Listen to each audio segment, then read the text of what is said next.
جو کہ انگریز کی سرکار فوج میں ملازم تھے.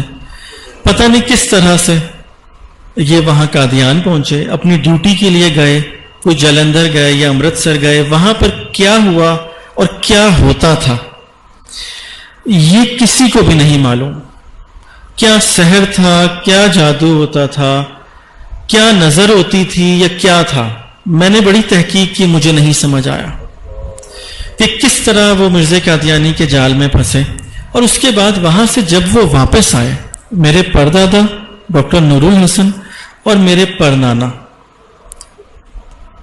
میاں نور عالم غالباً ان کا نام تھا, پنڈی سے تھے. میرے والد صاحب جو باپ دادا تھے یہ لوگ گجرات سے تھے. تو یہ دونوں میرے پردادے اور پرنانے جب وہاں سے واپس آئے, اور یہ صرف ان کے ساتھ نہیں ہوا, اس دور میں جتنے بھی لوگ تھے انہوں نے مرزا قادیانی کی بیعت کی اور وہ قادیان جاتے تھے. جب وہ واپس آتے تھے تو سب کے ساتھ ہی میں نے جو تحقیق کی یہی ہوا کہ وہ آتے تھے اپنے گھر پہ ٹرک لے کے آتے تھے, کچھ نہیں بتاتے تھے, وہاں سے گھر والوں کا سامان اٹھاتے تھے اور سب کو لے کے کہیں اور چلے جاتے تھے اور اپنے پورے خاندان سے الگ ہو جاتے تھے اور کہتے تھے کہ میں نے نعوذ باللہ جو ہے ایک نبی کی بیعت کر لی اور اب میں اس کا ہو گیا ہوں. اور نہ وہ آگے اپنی نسلوں کو اس کا شجرہ بتاتے تھے. آپ اگر قادیانیوں میں ابھی کسی کو بھی دیکھا جائے, اس سے پوچھ لیں, محترم شاہ صاحب تشریف رکھتے ہیں, مناظر ہیں قادیانیت, ان سے پوچھیں کہ وہ اپنا شجرہ بتائیں تو کوئی بھی نہیں شاید دکھا سکے گا, کیونکہ وہ کہتے تھے کہ اب تم جو کچھ ہو مرزا کے ہو. اچھا, وہ وہاں سے آتا تھا اور اپنے خاندان کو سب کو الگ کر کے الگ ہو جاتا تھا, اپنے تمام خاندان سے وہ کٹ جاتے تھے اور پھر آگے اس کی نسلیں قادیانیت میں ہی پرورش پاتی تھی. تو میں ایک ایسے ہی کٹر قادیانی گھرانے میں پیدا ہوا. میرے پرنانا کے بعد میرے دادا ڈاکٹر ظہور الحسن وہ نیوی میں کمانڈر تھے اور کراچی میں منوڑے میں ان کو ایک گھر ملا ہوا تھا. تو میں کراچی پیدا ہوا, کراچی پرورش ہوئی. بتانے کا مقصد یہ ہے کہ میرا تھوڑا سا بیک گراؤنڈ جس طرح کا خاندان تھا. ہمارے گھر میں پنجابی اور انگریزی بولی جاتی تھی, لیکن میں چونکہ کراچی میں پلا بڑھا, زندگی کے 20 سال شروع کے کراچی میں گزارے, تو مجھے اردو ہی آتی ہے, زیادہ اتنی صحیح پنجابی نہیں آتی.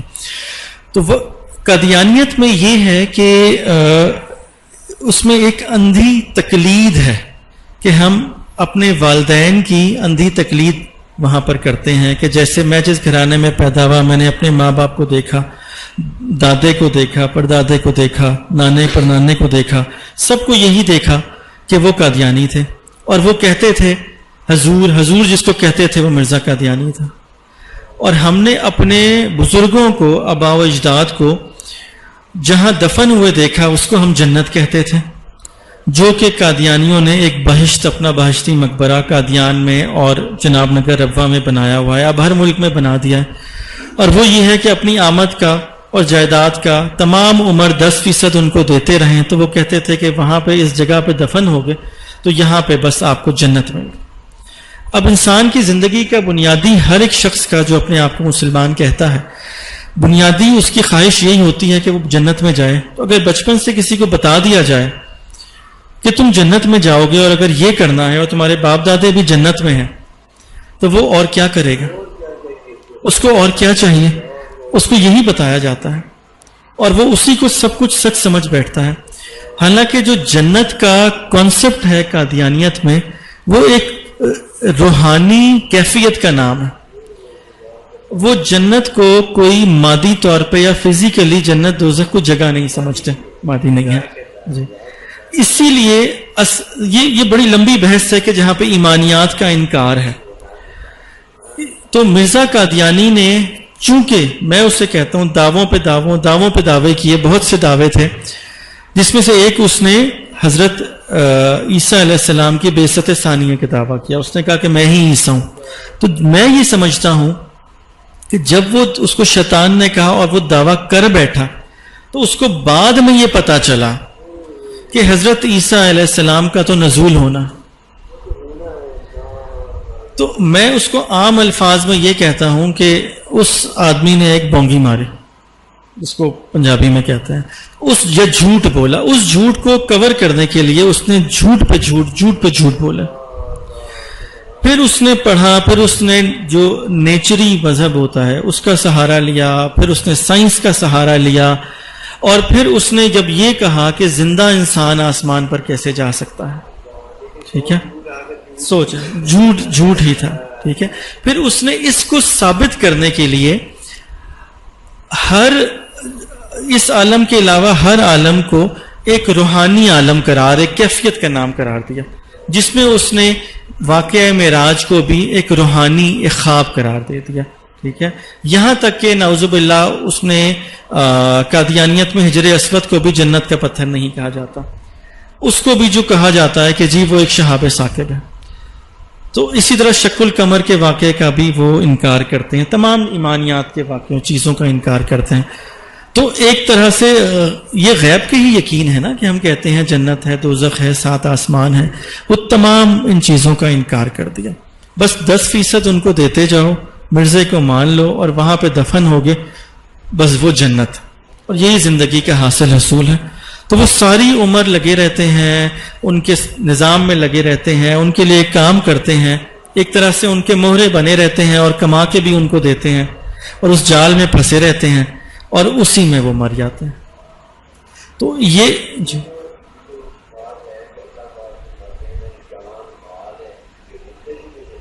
تو بس میں اپنے بارے میں بتاؤں کہ میں قادیانیت میں تنظیمیں ہیں، بچپن میں بھی بچوں کی بھی ایک تنظیم ہے جس کو وہ اطفال الاحمدیہ کہتے ہیں. میں 14 سال کی عمر میں ان کا ایک سیکٹری عمومی تھا، اور میری اپنی ایک عاملہ تھی جس کے اندر 14 بندے تھے. میں آپ کو بتاؤں کہ یہ ایک مینجمنٹ کے لحاظ سے انتہائی آرگنائزڈ ایک تنظیم ہے کہ وہ بچپن سے ان لوگوں کو باندھ کے رکھتے ہیں. اس کے بعد 15 سال سے ایک تنظیم ہے جو خدام الاحمدیہ کہلاتی ہے، اس میں بھی میں زعیم رہا، قائد رہا کراچی میں. پھر اس کے بعد یہاں پر ہمارے علاقہ راولپنڈی کہلاتا تھا، یہاں پر علاقے کی عاملہ میں ان کے تربیت کا، دعوت اللہ کا، تبلیغ کا مختلف شعبوں میں رہا، جس میں 5 6 7 اضلاع ہے، جس میں دعوت بھی ہے، تبلیغ بھی ہے. پھر ان کی IT ایسوسیشن کا پریزیڈنٹ بھی رہا. بہرحال ایک انسان اپنی دھن میں لگا رہتا ہے. ہم اسی معاشرے میں رہتے قادیانی ہیں. ہمیں بتایا جاتا تھا کہ داڑھی والوں سے دور رہو، جو ٹخنوں سے اوپر شلواریں کرتے ہیں ان سے دور رہو، مساجد سے دور سے گزرو، کیونکہ یہ خطرناک لوگ ہیں، یہ نعوذ باللہ یہ تخریب کار ہیں، یہ دہشت گرد ہیں، ٹھیک ہے، یہ اسلحے کے یہاں ڈھیر لگے ہوئے ہیں، ان کے قریب نہیں جانا. باقی جس کے مرضی قریب چلے جاؤ. قادیانیت میں عیسائی سے شادی ہو سکتی ہے، یہودی سے ہو سکتی ہے، ہندو سے ہو سکتی ہے، مسلمان سے نہیں ہو سکتی. مسلمان سے رابطہ رکھنا، لیکن رہتے بیچ میں ہی ہیں، فائدے بھی اٹھاتے ہیں اور برا بھی انہیں کوئی کہتے ہیں، اور ان کو پہچاننا بھی مشکل ہے. یہ بھی ایک دجل ہے کہ میں یہ سمجھا ہوں کہ مرزا قادیانی ایک ایسا بڑا دجال تھا کہ جو قادیانیت میں کہا جاتا ہے وہ نہیں ہوتا. مثال کے طور پہ ان کا موٹو ہے کہ love for all hatred for none, کہ ہم سب سے محبت کرتے ہیں، کسی سے نفرت نہیں کرتے، حالانکہ در حقیقت سب سے نفرت کرتے ہیں. ٹھیک ہے، تو اسی طرح کہا جاتا ہے کہ ہم مظلوم ہیں اور سب ظالم ہیں، حالانکہ سب سے بڑے ظالم اپنے لوگوں کے ساتھ بھی وہی ہیں کہ جنہوں نے ان کو بری طرح باندھ کے رکھا ہوا ہے، پیدائش سے لے کے مرنے تک. عرض یہ کرنا چاہوں کہ اسی طرح وقت گزرتا رہا زندگی کا. میں پھر ملازمتوں میں آ گیا یہاں اسلام آباد. تقریباً ہم کوئی آج سے 23-24 سال پہلے سے اسلام آباد میں رہ رہا ہوں.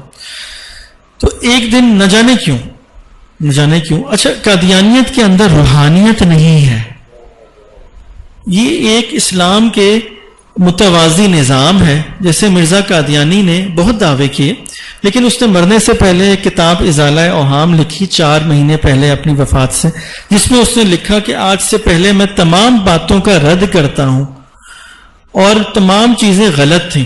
اور اس نے مکمل طور پر ایک نبی اللہ ہونے کا نعوذ باللہ دعویٰ کیا. اس سے پہلے وہ شریع نبی، بروزی، ذلی، امتی نبی کہتا تھا اپنے آپ کو.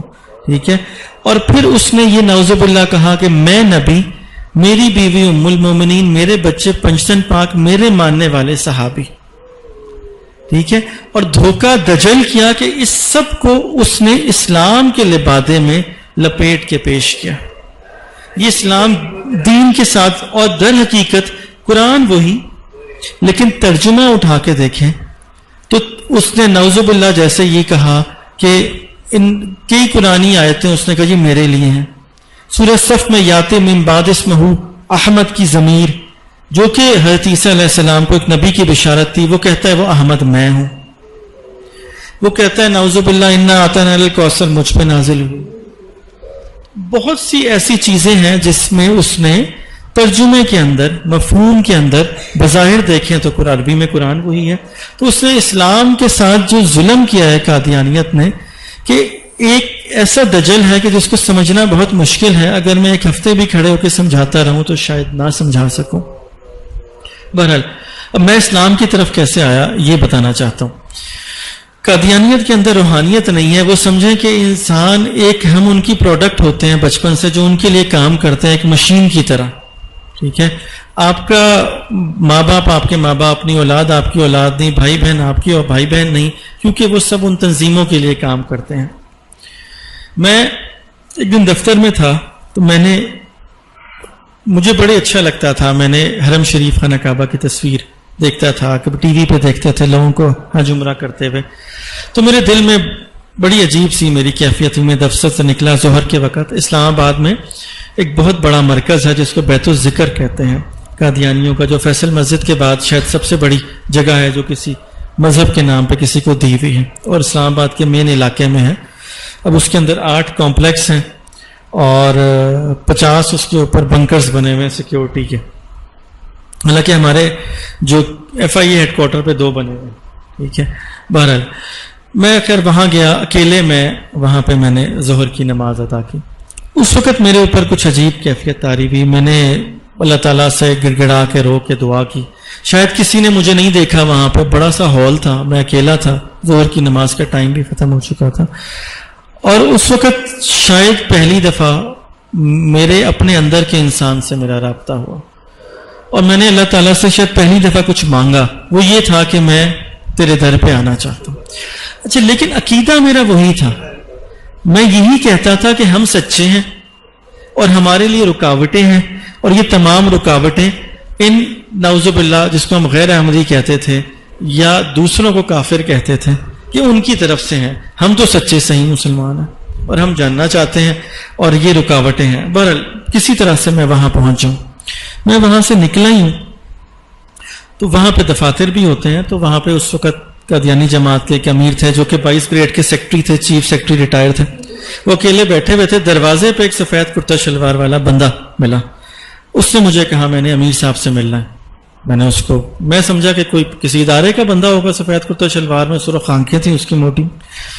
میں نے ملا دیا. تو وہ جو قادیانیوں کے امیر صاحب تھے انہوں نے کہا مجھے تھوڑی دیر بیٹھ جائیں، کوئی آپ چائے وائے کا انتظام کر دیں، مہمان آئے ہیں. میں نے کہا اچھا ٹھیک ہے. تو میں بیٹھا رہا. تھوڑی دیر بعد انہوں نے مجھے بلایا. انہوں نے کہا کہ جی آپ کا CV بنا ہوا ہے. میں نے کہا جی سر بنا ہوا ہے. تو کہنے لگے وہ آپ مجھے دے جائیے گا. میں ان کو دے گیا. جی میں دے گیا. انہوں نے پھر مجھے کہا کہ بعد میں بلایا اگلے دن. انہوں نے کہا اس کے اوپر مجھے انہوں نے لکھ کے دیا کہ یہ ایک مخلص احمدی کا CV ہے اور اس میں لکھا برائے سعودی عرب. وہ اسٹیمپ کر کے انہوں نے ریکمنڈیشن کے ساتھ ہے.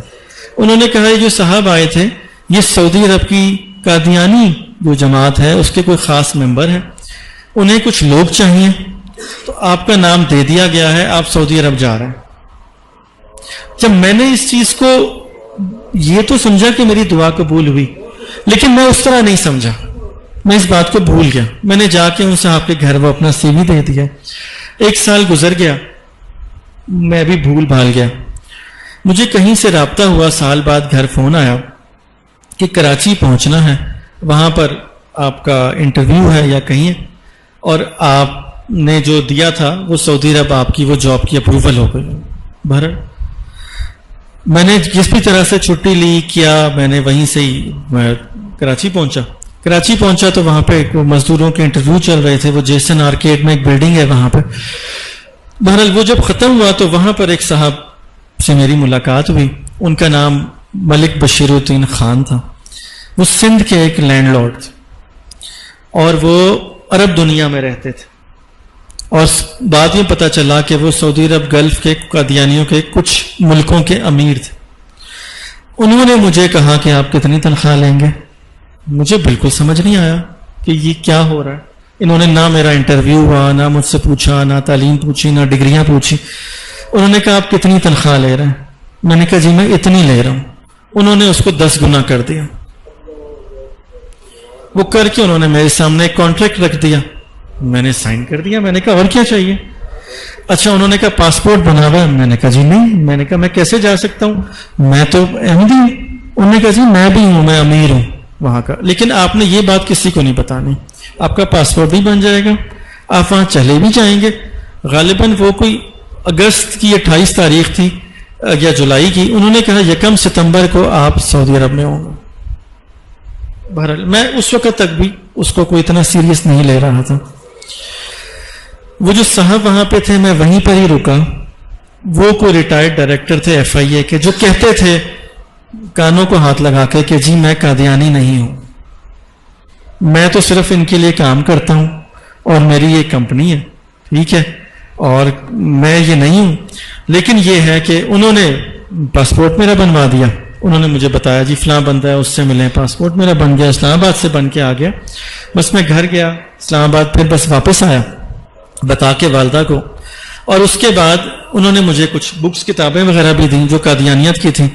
اب سعودی عرب میں یہ لے جانا منع، بڑا مسئلہ ہوگا. انہوں نے کہا جی کوئی مسئلہ نہیں. وہ صاحب مجھے کراچی ایئرپورٹ سے اندر لے جا کے سہینڈ کیریج سامان سمیت جہاز میں بٹھا کے آیا. وہاں مجھے کوئی لینے والا آیا ہوا تھا. جبیل ایک شہر ہے، وہاں پہ جی میں پہنچ گیا. اور وہاں ایک ملٹی نیشنل کمپنی تھی، وہاں پہ میں جاب پہ پہنچ گیا. چلیں بہرحال میں نے کہا چلیں جو بھی تھا مجھے جاب ملی، میں اپنی جاب پہ پہنچ گیا. ایک کمپنی کا ریزیڈنس تھا. 33 ملکوں کے نیشنل وہاں پہ رہتے تھے. بظاہر کوئی وہاں پہ قادیانیت کا نام نہیں تھا. میں نے جا کے اگلے دن اپنی نوکری پہ چلا گیا. انجینئرنگ کمپنی تھی، وہاں پہ جاب جوائن کر لی. بعد میں مجھے پتا چلا کہ وہاں پر عرب میں بھی قادیانی ہے، سوڈانی میں بھی قادیانی ہے، جو وہاں کک ہے وہ بھی قادیانی ہے، ڈرائیور بھی قادیانی ہے، فلاں فلپینو بھی ہے، تو فلاں وہ برٹش انگریز بھی ہے. میں بڑا خوش ہوا. میں نے کہا جی بتانا کسی کو نہیں ہے آپ نے. پھر مجھے بتایا گیا کہ جناب آپ کی جاب تو یہ ہے، لیکن آپ کو ایک خاص مقصد کے لیے لایا گیا ہے، کیونکہ آپ کے اوپر نظر ہے وہ مرزا طاہر کی یا حضور کہ میری اس وقت عمر 23 سال تھی. اور میں اس وقت قادیانیت میں بھی مجھے مولوی کہتے تھے کہ جی یہ بڑی مطلب دین کی باتیں کرتا ہے یا مذہب کی دینی سائٹ پہ اس کو زیادہ انٹرسٹ ہے. بہرحال پھر وہاں مختلف ایکٹیویٹیز میں انوالو رہے. مجھے پورے سعودی عرب کے دورے کرائے گئے. پھر وہاں دیکھے وہاں جو مراکز بنے ہوئے تھے کس طرح وہ وہاں کام کرتے، چھپ کے کام کرتے ہیں. مختلف نیشنلٹیز کے لوگ وہ گھر کرائے پہ لیتے ہیں، وہ اپنے پروگرام وہاں پہ چھپ کے انڈر کور کرتے ہیں. بہرحال یہ جو سارا سلسلہ چلتا رہا. میرے اندر ایک ہی خواہش تھی، میں نے کہا تھا میں نے جانا ہے حرم شریف. میرا ٹارگٹ وہی تھا اور میرا بس دل ادھر لگا ہوا تھا، جسم ادھر لگا ہوا تھا. اچھا انہوں نے مجھے کام پہ لگایا کہ ڈھونڈنا ہے مختلف قادیانیوں کو. ان کو ہم رابطے کرتے تھے جو اچھی پوزیشن پہ ہوتے تھے. ان کو کہتے تھے کہ ہمیں پتہ ہے تم قادیانی ہو، تم یہاں پہ رہ رہے ہو، تم اچھی پوسٹ پہ ہو، تم چندہ دو اپنا. اصل چیز تھا ان سے پیسے لینا، چندہ لینا.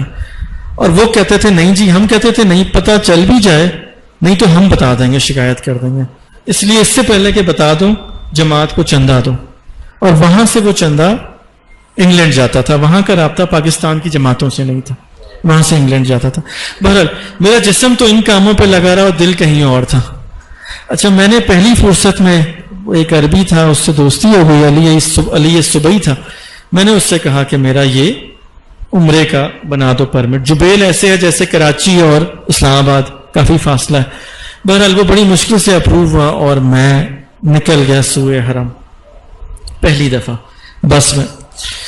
اچھا وہ اس طرح میں جب پہلی دفعہ جو ہے حرم شریف پہنچا تو وہاں پر عشاء کی نماز ہو چکی تھی، وتر شروع ہو رہے تھے.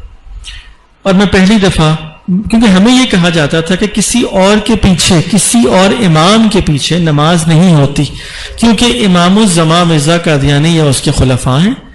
اور اسی طرح نعوذ باللہ خانہ کعبہ کے اوپر بھی وہاں پر بھی قبضہ ہے، اور وہاں پہ قادیانیوں کا ہی امام آئے گا جو کہ امام مہدی کا جانشین ہوگا، ٹھیک ہے، اور اسی کی تباہ میں وہ اسی طرح وہ سب فتوحات ہوں گی اور اس کے بعد وہی امام ہوگا، اسی کے پیچھے نماز ہوتی ہے.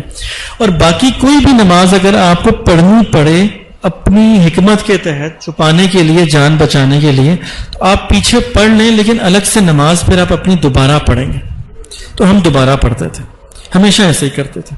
مثال کے طور پہ کہیں جا رہے ہیں، پھنس گئے، لوگ نماز کے لیے جا رہے ہیں، اب آپ نے نہیں بتانا میں قادیانی ہوں، ہم پڑھ لیتے تھے، لیکن بعد میں اپنی نماز الگ پڑھتے تھے. اس کو ہم صرف جسمانی ایکسرسائز کا نام دیتے تھے کہ نماز میری نہیں ہوئی.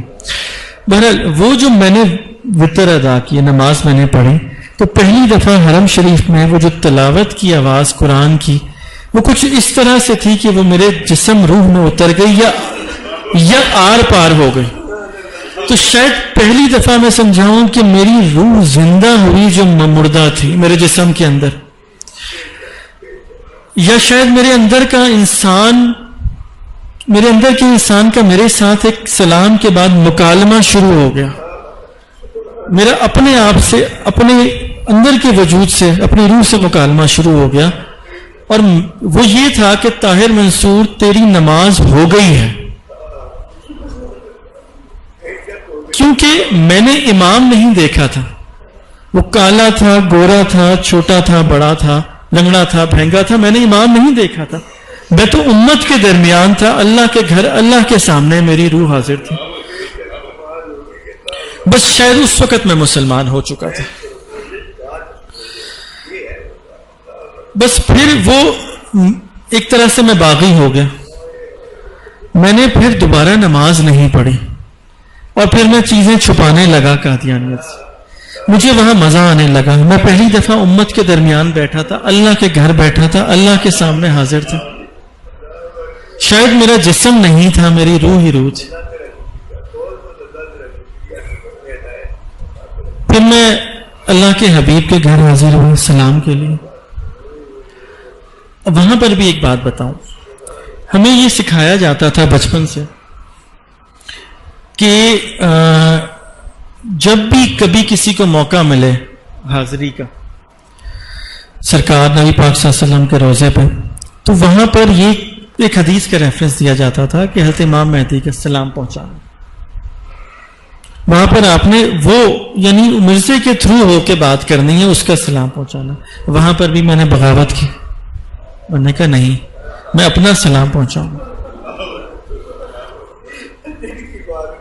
دل کی بات کریں گے، ٹھیک ہے.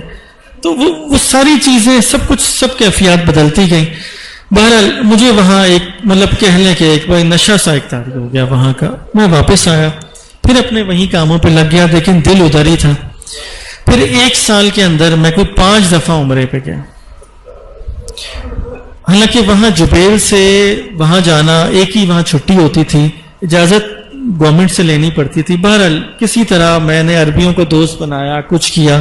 میں جمعرات کو وہاں سے بھاگتا تھا. بڑی مہنگی فلائٹ تھی اس وقت، جو لے کے میں نے کہا بس میں نے جانا ہی جانا. پھر میں نے بڑی کوشش کی میری جدے ٹرانسفر ہو جائے، نہیں ہوئی. اچھا، پھر اس کے دوران اگلے سال حج کا وقت آیا. وہاں پر قانون کے مطابق جو پہلی دفعہ آتا ہے، شاید سال میں پہلی دفعہ اس کو نہیں حج کی اجازت ملتی. لیکن انہوں نے وہاں پر، چونکہ وہاں پر وہ قادیانی بھی تھے، ان کا اثر رسوخ تھا، میں نے بڑی دعا کی. میں نے کہا میں چلا جاؤں حج کے موقع پر، اس کے بعد بے شک میں واپس چلا جاؤں. اچھا، مجھے نہیں پتا، میری سلیکشن ہو گئی قادیانیوں کے امام اور امیر حج کے بطور. وہاں پر چھپ کے حج، کچھ 400-500 قادیانی ہر سال جمع ہوتے ہیں منا میں، وہاں خیمے لگتے ہیں، یہ چھپ کے پانی بھی لے کے آتے ہیں، کھانے لاتے ہیں، خدام ڈیوٹیاں کرتے ہیں اپنے وہاں پہ، سارا چھپ کے کام کرتے ہیں. بہرحال وہ میری ڈیوٹی لگ گئی اور میں وہاں پہ امام الصلاۃ مقرر ہو گیا. وہاں پہ اسی طرح مائک لگا ہوتا تھا، عورتیں تھیں، مرد تھی، خیم، کسی کو نہیں پتہ چلتا تھا کہ کون ہے، اور بڑا مشکل ہے پتہ کرانا کون ہے. میں اس کو دل سے نہیں کرتا تھا، بس ایک ڈیوٹی سمجھ کے کرتا تھا کہ جیسے میں کسی طرح سے یہ ڈیوٹی دوں، اور ایک نماز پڑھا کہ میں وہاں سے غائب ہو جاتا تھا، ان کے خیموں سے نکل جاتا تھا. ٹھیک ہے. اسی طرح جب خطبہ جمعے کے خطبے کے موقع کے اوپر پر وہاں پہ ہمیں دور سے نظر آ رہا تھا مسجد نمرہ اتنے مسلمان جمع خطبہ ہو رہا، اور مجھے کہا گیا کہ یہاں پہ خطبہ دینا 400-500 لوگوں کو انٹرنل مائک لگا کر. مجھے بڑی پریشانی ہوئی، کسی طرح سے میں اس کو ماننے کو تیار نہیں تھا کہ یہ کیوں ہم کر رہے ہیں، لیکن میرے پاس آپشن کوئی نہیں تھا. بہرحال کسی طرح سے میں نے وہ اپنی ڈیوٹی ادا کی، اور اس کے بعد پھر مجھے نہیں پتا میرے ساتھ کیا ہوا. میں ننگے پیر ننگے سر میدان عرفات میں نکل گیا. میرے ساتھ کیا اشر تھا، میری آنکھوں سے آنسو روا تھے. کبھی میں انڈونیشین کے کیمپ میں جا کے بیٹھتا، کبھی ملیشین کے کیمپ میں بیٹھتا، کبھی عراقیوں کے کیمپ میں جا کے بیٹھتا، کبھی سوڈانیوں کے پاس بیٹھا ہوتا. مجھے نہیں پتا، میرا دل نہیں مانتا تھا. مجھے یہاں سے ان سے کراہت آنے لگی، اپنے کیمپ سے مجھے ان سے بو آنے لگی. میرا دل نہیں کرتا تھا کہ میں ان کے پاس واپس جاؤں. مجھے ایسا لگتا تھا کہ میں ان میں سے ہوں، امت میں سے ہوں. بہرحال میری چونکہ ایک ڈیوٹی تھی، ایک میرا کام تھا، وہ میں نے کیا.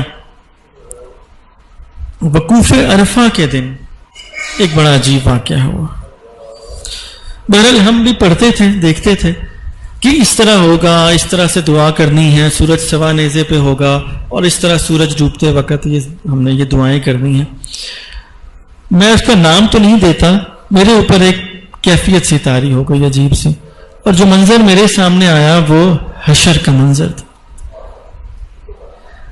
مگر وہاں پر میں نے اپنے آپ کو لاوارث اور بے سر و سپا پایا کہ تمام لوگ یہاں جتنے بھی ہیں یہ اپنے نبی کے جھنڈے تلے ہوں، اور یہاں پر ہر جگہ جو ہے وہ نفسی نفسی والا عالم ہوگا. تو وہاں پر میں نے اپنے آپ کو کہیں نہیں پایا، نہ میں زمین پہ تھا نہ آسمان پہ تھا. میں نے اپنے آپ کو لاوارث پایا، گویا کہ میں ہوں ہی نہیں. کہاں جاؤں گا، کس کے پاس جاؤں گا؟ وہاں پر مجھے مرزا قادیانی اور اس کا جھنڈا نظر نہیں آیا، نہ وہاں کوئی سایہ نظر آیا.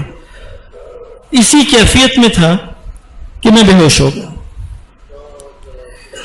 اس کے بعد یہ اس دوران سمجھتے رہے کہ امام صاحب کو شاید کوئی ذہنی مرض لاحق ہو گیا. انہوں نے مجھے اٹھا کے واپسی پہ بس میں ڈال دیا. بڑی عزت کرتے تھے. میں بس سے باہر بھاگا اٹھ کے کہ میں نے ان میں نہیں بیٹھنا. انہوں نے کہہ دیا امام صاحب پاگل ہوگا. پھر انہوں نے اٹھا کے مجھے بس کی چھت پہ ڈال دیا، اور آس پاس خدام تھے. میں وہاں سے چھلانگ مارتا تھا کہ میں ان میں جا رہا ہوں، تم میں سے نہیں ہوں، لیکن میں انہیں بتاتا کیسے کہ کیا ہو رہا ہے یا کیا چل رہا ہے. بہرکیف بہت سے سوالوں نے جنم دیا میرے ذہن میں. وہ سوال جو میں اپنے آپ سے کرتا تھا میدان حشر میں اور ہر جگہ سب کچھ. بہرحال کسی طرح سے وہ میری نوکری وہاں ختم ہوئی. میں وہاں سے دبئی اور وہ کر کے واپس آ گیا. اس کے بعد ایک تحقیق کا لمبا سفر ہے. میں نے اپنی والدہ سے ذکر کیا اور یہ بڑی عرصے ڈسکشن چلتی رہی. پھر میں اور میری والدہ 2004 میں ہم لوگوں نے قادیان کے لیے اپلائی کیا کہ ہم قادیان جاتے ہیں، وہاں دیکھتے ہیں کہ کیا ہوتا ہے. کیونکہ دیکھیں ہمیں تو چھوڑنا مذہبی دینی طور پر بھی ایک ہمیں یہ بتایا جاتا تھا کہ اگر تو یہی امام مہدی ہے تو اگر تو آپ کی زندگی میں کوئی اور نہیں آیا تو پھر کیا کریں گے. تو یہ ایک بڑا مسئلہ تھا. بہرحال جب ہم نے وہاں پہ میں نے اور اختصار سے کہوں گا کہ جب میں نے اور میری والدہ نے وہاں جا کے دیکھا تو ہمیں وہاں پر کچھ نظر نہیں آیا. قادیان میں کوئی روحانیت نہیں تھی. وہاں تو ایک گھر تھا جو مرزے کا گھر تھا، سامنے ہندو سکھوں کے گھر تھے. وہاں پہ ہم نے کچھ تحریریں لکھی ہوئی دیکھی، مفتی صاحب کو بھی علم ہوگا، اور پہلی دفعہ ہم نے دیکھا. اب جو ایک حضرت آج سوال بھی کر رہے تھے کہ یہ سب چیزیں سب کتابیں آپ کے گھروں میں ہوتی تھی، ہم دیکھتے نہیں تھے. تو وہاں پہ ہم نے ایک تحریر دیکھی، میں نے اور والدہ نے، مرزا کی لکھی ہوئی تھی کہ یہاں پر آ کے قادیان کے جلسے میں شریک ہونا نفلی حج کے برابر ہے. ہم بڑے پریشان ہوئے. پھر وہاں پہ ہم نے قرآن کی آیتیں دیکھی، یا تو کا من کل فج عمیق، جو ابھی جائیں تو میں عمرے کے لیے گیا تو ہوٹل پہ لکھی ہوئی تھی، جو کہ اللہ کے گھر کے آنے والوں کے لیے ہے. ہم بڑے پریشان ہیں. میری والدہ اپنے زمانے کی پڑھی لکھی خاتون ہے، عربی فارسی جانتی. وہ بھی وہ کہنے لگی نہیں یہ نہیں ہو سکتا. یہ چیزیں نہیں ہیں. اچھا پھر وہاں پہ یہ لکھا ہوا تھا، لکھا مرزا قادیانی کی کچھ اقتباسات تھے، وہ لکھے ہوئے تھے کہ مکے مدینیوں کا دودھ سوکھ گیا، اب قادیان میں ہی نہریں جو بہتی ہیں ساری. اب ہم یہ گستاخی دیکھ کے بڑے پریشان کہ یہ کیا کہہ کسی سے نہیں سکتے تھے. پھر ہم جب وہاں پر گئے تو انہوں نے کہا کہ جناب یہاں پر مرزا اٹھتا تھا، بیٹھتا تھا، یا اس کی شادی ہوئی، یا اس کی بیوی کھانا پکاتی تھی، یہاں وہ رہتا تھا، اس کمرے میں یہ کرتا تھا، یہاں پہ وہ قلم دوات رکھتا تھا، ادھر جو ہے وہ کنواں تھا، ادھر چھنگا لٹکا ہوتا تھا، وہ مراقبہ کرتا تھا، اس کو ہاتھ لگاؤ، اس کو ہاتھ لگاؤ، اس کو ہاتھ لگاؤ، وہاں تصویر کھینچو. ہم نے کہا یہ تو شرک کے اڈے ہیں. اچھا پھر شاہ صاحب کے انٹرسٹ کے لیے ایک سامنے ایک گھر تھا جو اس کا سکھ کا تھا، اس کے گھر نے کہیں جانا ہے، لائن لگی ہوئی. ہم نے کہا چلے جاتے ہیں، کیا ہے. وہ پتہ چلا جی وہاں پہ ایک گھڑی تھی اور چھتری تھی. انہوں نے کہا جی یہ مرزا، یہ حکیم نور الدین کا گھر تھا جو مرزے کا پہلا خلیفہ تھا، اور یہ گھڑی اور چھتری جو ہے مرزے نے اس کو دی تھی، اس کو ہاتھ لگائیں. یار یہ کیا تماشا، کوئی روحانیت نہیں ہے وہاں پہ، کچھ نہیں ہے، اور یہاں پہ یہ تماشا. بہرحال کہہ کچھ نہیں سکتے تھے. جی جی اچھا واپس آ گئے. پھر وہاں پر جو بہشتی مقبرہ جس کو وہ کہتا ہے، مرزے نے کہا تھا کہ جی مجھے الہام ہوا ہے کہ تیری یہ جگہ جو ہے 10% دو گے تو یہاں پہ مرو گے، دفنائے جاؤ گے. میں نے سوچا یہ لاکھوں قادیانی جو ہیں مرتے ہیں، ادھر کیوں نہیں آتے، وہاں تو بڑی تھوڑی سی قبر ہے، یہ کیا چکر ڈرامہ ہے، وہ بھی سمجھ نہیں آیا. بہرحال بڑے سوالات جنم لیے. سب کچھ جو ہے وہ ایک ظاہری سی کھیل تماشائی سارا نظر آیا کہ یہاں پہ اس نے جو اپنا شروع کیا تھا کاروبار، تو یہ سب کاروبار ہی نظر آیا. وہاں پہ کوئی مطلب دل کیونکہ میں ادھر ہوا آیا تھا، دل ادھر لگا ہوا تھا، ٹھیک ہے، تو یہاں پر دل نہیں لگا، سمجھ نہیں آئی بات. بہرحال واپس آ گئے. اچھا پھر میری شادی جناب نگر ربوہ کے ایک بڑے کٹر بڑے خاندان قادیانی گھرانے میں ہوئی. میرے اپنے ایک چچا جو کہ قادیانی گھرانے میں شادی ہوئی ہے، وہ آرمی سے ریٹائرڈ ہیں، میجر جنرل، وہ دل کا ہسپتال چلا رہے ہیں جناب نگر ربوہ میں. مسعود الحسن نوری ان کا نام. بہرحال تو جب میری شادی ہوئی تو پھر ہم جناب نگر ربوہ جو قادیان کا ہیڈ کوارٹر ہے ان کے زیادہ قریب ہوئے، کلوز ہوئے. میں نے پھر وہاں پہ وقف بھی کیا جس کو وقف عارضی کہتے ہیں وہاں کے دفاتر میں. پھر میں نے ان لوگوں کو قریب سے دیکھا جو مرزا خاندان کے لوگ تھے، جن کی ہم بڑی عقیدت ہمارے ذہنوں میں تھی، اور میں نے ان کو عیاش، بدماش اور بہت ہی خراب کریکٹر کے لوگ دیکھا ذاتی طور پہ. اور جو کچھ وہاں پہ دیکھا کہ وہاں صرف بس پیسے کا کاروبار ہے، اور یہ بیچارے قادیانی جو ہے نسل در نسل غلام بنے ہوئے ہیں اور وہ چلتے آ رہے ہیں.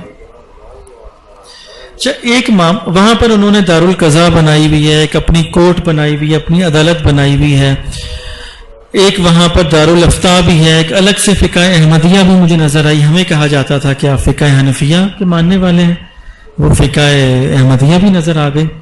بہرحال ایک معاملے میں جو میرے بھائی کا ایک معاملہ تھا، اس کی بیوی کے ساتھ جھگڑا تھا، اس کا وہاں کی قضاء میں معاملہ گیا ہوا تھا.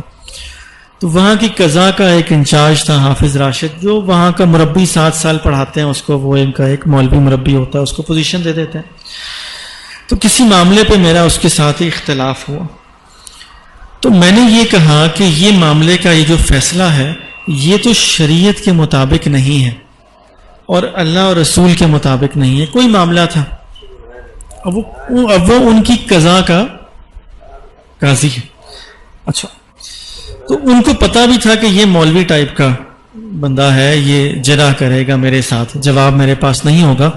تو میں نے اس کو یہ کہا کہ جناب، اس نے کہا جی یہ حضور کے پاس جائے گا، یعنی کہ قادیانیوں کا خلیفہ جو مرزا طاہر تھا، مرزا مسرور ہے، میں نے مرزا طاہر تھا، اب مرزا مسرور ہے، وہ فیصلہ کریں گے. میں نے کہا کہ بات یہ ہے کہ اگر وہ فیصلہ شریعت کے مطابق، شریعت محمدی کے مطابق، قرآن حدیث کے مطابق نہیں ہوا، تو اس نے مجھے یہ کہا کہ آپ نے عہد کیا ہوا ہے کہ خلیفہ وقت جو بھی معروف فیصلہ فرمائیں گے اس کی اطاعت لازمی سمجھوں گا.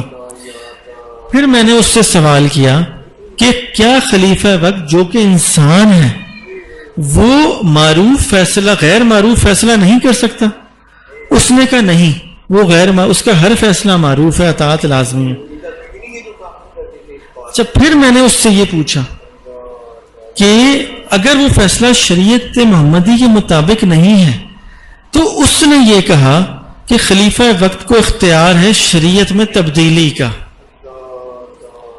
اچھا، یہاں پر میرا ذہن گھوم گیا، میں نے اس کو انگریزی میں کوئی بری سی بات کہہ دی۔ میں نے کہا اگر یہ بات ہے تو تم بھی ایک گال نکال کے، یہ اور خلیفہ بھی یہی، نکل گئی میرے منہ سے۔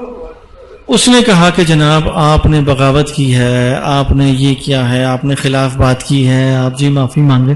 میں نے کہا جو بات ہی یہی ہے، اللہ رسول کے خلاف اگر بات یہ ہے، بہرحال یہ میرا ایک اختلاف کہہ لیں کہ ان کے نظام کے ساتھ بھی بات چیت اس طرح کی چلتی رہی اور ہوتی رہی۔ بہرحال اس کے بعد پھر یہ ہوا کہ دیکھیں بات یہ ہے کہ بہت لوگ ساری عمر جو ہے نا وہ ہدایت اللہ کے ہاتھ میں ہوتی ہے۔ میری شادی بھی کے بعد پھر میرے 2 بچے بھی ہوئے، میں اسلام آباد میں ہی رہتا رہا، تحقیق کا یہ سلسلہ چلتا رہا، جس میں سے ایک بہت بڑا اس کا پارٹ یہ ہے کہ میں مسلمانوں کی مساجد میں جاتا تھا کئی سال چھپ کر نماز پڑھنے، اور شاید اللہ تعالیٰ کی کوئی رضا اسی میں تھی، فضل تھا کہ میں اسلام آباد میں رہتا تھا، اور کسی کو اگر پتہ بھی چل جاتا تھا تو اس نے مجھے اس طرح سے دھکے دے کے مسجد سے نہیں نکالا کہ ایک قادیانی ہے، ٹھیک ہے۔ اسلام آباد میں ویسے بھی اوقاف کی مساجد ہیں تو وہاں پہ اتنا مسئلہ نہیں۔ میں بہت غور سے دیکھتا تھا اور جاتا تھا، اور سب سے پہلے یہی دیکھتا تھا کہ یہ کرتے کیا ہیں۔ میں ایک مثال دوں، F1 مرکز اسلام آباد کچہری میں ہفتے کا دن تھا۔ ہفتے کے دن عموماً دفاتر بند ہوتے ہیں۔ وہاں پہ مغرب کی نماز پہ میں گیا، مسجد میں صفیں گنتا تھا۔ میرا طریقہ یہ تھا، میں دیکھتا تھا ایک صف میں کتنے لوگ آ سکتے ہیں، پیچھے بیٹھتا تھا کہ تقریباً کوئی 700 لوگوں کا مجمع تھا۔ میں یہ سمجھا کہ یہ کوئی اجتماع ہے یا کوئی دیگ پکے گی، کوئی مٹھائی ملے گی، کھانا ہوگا۔ کیسے ہو سکتا ہے اتنے لوگ یہاں اسلام آباد میں چھٹی والے دن، کہاں سے یہ آ گئے؟ اور وہ کمرشل علاقہ ہے، کوئی کچھ نہ کچھ ہو رہا ہوگا، کچھ ہوگا۔ میں چھپ کے دیکھتا ہوں، کوئی کارروائی ہوگی، کوئی خاص بات ہوگی، کسی کے خلاف کوئی بات کی جائے گی، کوئی جہاد کا اعلان ہوگا، کچھ ہو رہا ہوگا۔ بہرحال اس کے بعد پھر نماز ختم ہوئی، لوگوں نے اپنی سنتیں پڑھی، سب لوگ جانا شروع ہو گئے۔ ایک بابا جی تھے، تھوڑا لنگڑا کے چلتے تھے، وہ وہاں سے اٹھے۔ ایک خادم مسجد تھے، وہ اپنے اجرے میں چلے گئے، اور پھر بچوں کے پیچھے قرآن پڑھنے کی آوازیں آنا شروع ہو گئیں۔ میں عشاء کی نماز تک بیٹھ کے دیکھتا رہا، کچھ بھی نہیں تھا، اللہ کا نام لیا جا رہا تھا۔ یہی چیز ہر مسجد میں ہوتی تھی۔ اچھا، مجھ سے رہا نہیں گیا، میں نے جا کے وہاں امام صاحب کو بتا دی میں قادیانی ہوں اور یہ میرا معاملہ ہے۔ تو کئی مجھے اچھے بزرگ کوئی لگتے تھے کئی مساجد میں، میں ان کو قریب جا کے بتا دیتا تھا کہ میرے لیے دعا کریں۔ تو ان میں سے مجھے یاد نہیں کسی نے مجھے یہ کہا کہ پتر ہدایت مانگنی پڑتی ہے، اللہ سے مانگو۔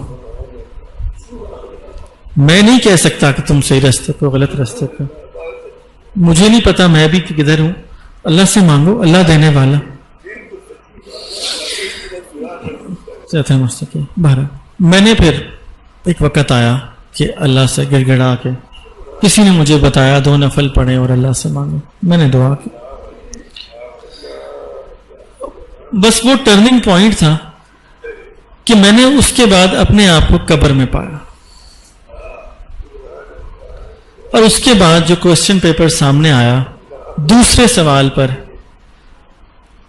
کہ تیرا نبی کون ہے یا اس کو پہچانتے ہو، وہاں پر پھر مجھ سے رہا نہیں گیا، کیونکہ میں وہاں پر نبی پاک صلی اللہ علیہ وسلم کا نام لوں گا یا مرزا قادیانی کا نام لوں گا۔ پھر مجھ سے رہا نہیں گیا، میں نے آ کے گھر میں کہہ دیا کہ میں آج سے قادیانی نہیں، میں مسلمان۔ اور اگلی اذان کی آواز کے بعد میں اپنے جو محلے کی مسجد تھی وہاں چلا۔ اللہ اکبر سبحان اللہ. اور میں نے وہاں جا کے اعلان کر دیا کہ میں آج سے کہتا ہوں, اور میں ایک اطمینان میں آ گیا, بس سکون میں آ گیا. میں نے اپنے آپ کو اللہ کے حوالے کر دیا, اس کے رسول کے حوالے کر دیا. میں نے کہا جو ہوتا ہے اب. بس اس کے بعد ایک لمبی داستان ہے جو کہ ہوتا ہے اسلام قبول کرنے کے بعد, وہی ہوا. میں نے کہا بھی اپنے گھر والوں گھر والی کو بھی کہ کوئی بات نہیں, جو میرا مذہب ہے تمہارا ہے, تم اس پہ قائم رہو اور چلتا رہے گا. میں کسی کو ضرر نہیں پہنچاتا, نہ کسی کو میں زبردستی کرتا ہوں. بہرحال یہ مجھے واچ کرتے تھے, دیکھتے تھے, موٹر سائیکلوں پہ لڑکے آتے تھے, میں مسجد آتا جاتا تھا, یہ دفتر آتے جاتے بھی دیکھتے تھے کہاں کرتا ہے کدھر جاتا ہے. میں اپنی روٹین میں بس لگا رہا. میں نے کہا اب میں اس راستے پہ چل پڑا ہوں, جو ہوگا دیکھا جائے گا. بس میں جاتا گیا. مجھے کئی لوگوں نے بھی کہا کہ جی کیوں آپ نے بتایا ہے. میں نے کہا دیکھو بات یہ ہے کہ میں نے آخرت کو چن لیا ہے. میرا آخرت پر یقین نہیں تھا. قادیانیت میں آخرت کا کانسیپٹ ہی نہیں ہے, نہ قبر, نہ عذاب قبر, نہ حشر, نہ شفاعت, نہ جنت, نہ دوزخ. میں نے کہا اصل زندگی وہی ہے, اور میں نے وہ راستہ اختیار کر لیا. ٹھیک ہے, اب دنیا میں جو ہو سو ہو. کیا کیا نہیں ہوا صحابہ کرام کے ساتھ, کربلا میں کیا نہیں ہوا سب کو پتہ. تو میں تیار تھا. بہرحال پھر ایک دن ایسا ہوا کہ میں گھر آیا تو میرے بیوی بچے غائب تھے ہی نہیں. میں نے بڑا پتہ کیا, پنڈی اسلام آباد میں کوئی 20 ایک گھرانے ہمارے رشتہ داروں کے جاننے والوں کے, وہاں بھی پتہ کیا, کسی نے دروازہ نہیں کھولا, نہ فون اٹھایا. میں وہاں کا جو قادیانی امیر تھا اس کے پاس بھی گیا کہ خدا کے واسطے بتا دو اگر تم لوگ ہی لے کے گئے ہو. کسی نے کچھ نہیں بتایا. رات کو کہیں 12 بجے کے بعد ایک چھوٹا سا پیغام آیا میری سابق اہلیہ کا کہ جی ہم ربوہ پہنچ گئے, گڈ بائے. اچھا, بہرحال تو یہ پتہ چلا کہ وہ ایک سوچی ساجی اس کا حصہ تھا, اور ان کے خلیفہ کے آرڈر کے کہنے پہ یہ سارا کچھ ہوا تھا. جی جی جی, وہ تو پہلے ایک بات تھی نا, وہ ایک عمومی بات انہوں نے کی تھی کہ وہ جو بھی فیصلہ کرے وہ ماننا پڑتا ہے یہاں پہ کہیں بھی ہو. بہرحال اچھا, میں اور میری والدہ جو ہیں ہم پھر وہاں جناب نگر ربوہ گئے. وہاں پر ہمارا ایک چاچا کا مکان تھا جو کہ میرے دادا کی پراپرٹی تھا. تو وہاں پر ہم گئے, وہ اس پہ بھی اب وہ قابض ہو چکے ہیں. وہاں پر ہم گئے اور وہاں پہ ہم نے بچوں سے ملنے کی کوشش کی. تو وہاں پر انہوں نے گارڈ پہرے دار بٹھا دیے ہوئے تھے. انہوں نے کہا جی آپ قادیانی جماعت کے پاس جائیں. ہم نے بڑی کوشش کی, پولیس, اسپیشل برانچ, یہ وہ ریپڈ فورس جتنے بھی تھے سب کو بلایا. سب نے کہا جی ہم یہاں ربوہ میں نہیں آ سکتے, یہاں پر ان کی جو اپنی اسپیشل فورس ہے وہ چلتی ہے, ہم تو یہاں کچھ نہیں کرتے. میں کہا تم بیٹھے کس لیے ہو وہاں پہ؟ انہوں نے کہا جی ہم یہاں کچھ نہیں کر سکتے, سوری. تو بہرحال ان کے باقاعدہ گن مین گارڈز وغیرہ آ گئے جہاں ہم رہتے تھے, رکے ہوئے تھے میں اور میری والدہ. بس کسی طرح ہم وہاں سے نکلے, بچوں سے ہمیں نہیں ملانے دیا گیا, ہم وہاں سے کسی طرح جان بچا کے نکلے. پھر اس کے بعد ایک لمبی کہانی ہے, انہوں نے کیسز کیے, میں نے کیسز کیے بچوں کے, اور وہ چلتا رہا. پریس کانفرنسز بھی ہوئیں, اس میں کئی لوگوں نے فائدے بھی اٹھائے, بڑا معاملات چلتے رہے 2 سال تک. اور ECL میں بھی نام آ گیا. جو میری حیثیت استطاعت توفیق تھی, بیچ میں ایک وارد گروپ میں تھا, وہاں پہ انہوں نے میری جاب بھی ختم کروا دی. بہرحال جو انسانی ذرائع, دنیاوی ذرائع تھے ہم کر سکتے تھے وہ ہم نے کیا. پاسپورٹ بھی میرے پاس تھے, لیکن بچوں کو یہ باہر لے جانے میں کامیاب ہو. وکیل خرید لیا, جج خرید لیا, جج کو جناب نگر ربوہ میں کوٹھی دے دی. وہ بھی مسلمان ہی تھا, وکیل بھی مسلمان تھے, جج بھی مسلمان ہی تھے. بک گئے, انسان ہے, ہو جاتا ہے. بہرحال وہ اس کے بعد پھر, لیکن الحمدللہ اولاد کیا ہے, جسم کیا ہے, جان کیا ہے, جب سب کچھ اللہ کو دے دیا, اس کے رسول کو دے دیا, پھر اللہ تعالیٰ نے میرا دوبارہ عقد ہوا مسلمانوں میں. اللہ تعالیٰ نے اولاد بھی دی, ایک بیٹا ہے. یہ کہتے تھے تیری اولاد نہیں ہوگی. اس کے بعد کوئی کہتا ہے سایہ کیا, کوئی کہتا ہے جن تھے, کوئی کہتا ہے کیا کیا. وہ بیمار رہا 6 مہینے سال تک, بہت زیادہ اسپتالوں میں. الحمدللہ اب ٹھیک ٹھاک ہے, خیریت سے ہے. تو بات یہی ہے کہ دوستوں کہ جب انسان فیصلہ کر لے کہ اپنے آپ کو اللہ کے سپرد کرنا ہے تو بس اللہ کی رضا پہ راضی ہو جانا. تو آپ میرے لیے بھی دعا کریں, میں بھی آپ کے لیے دعا کرتا ہوں کہ جو میں نے عہد کیا ہے کہ میں نبی پاک صلی اللہ علیہ وسلم کی ختم نبوت کے لیے اپنے آپ کو وقف کر دوں. زندگی کا پتہ نہیں ہے, اور جو کچھ علم میرے پاس ہے وہ میں دے جاؤں کسی طرح سے.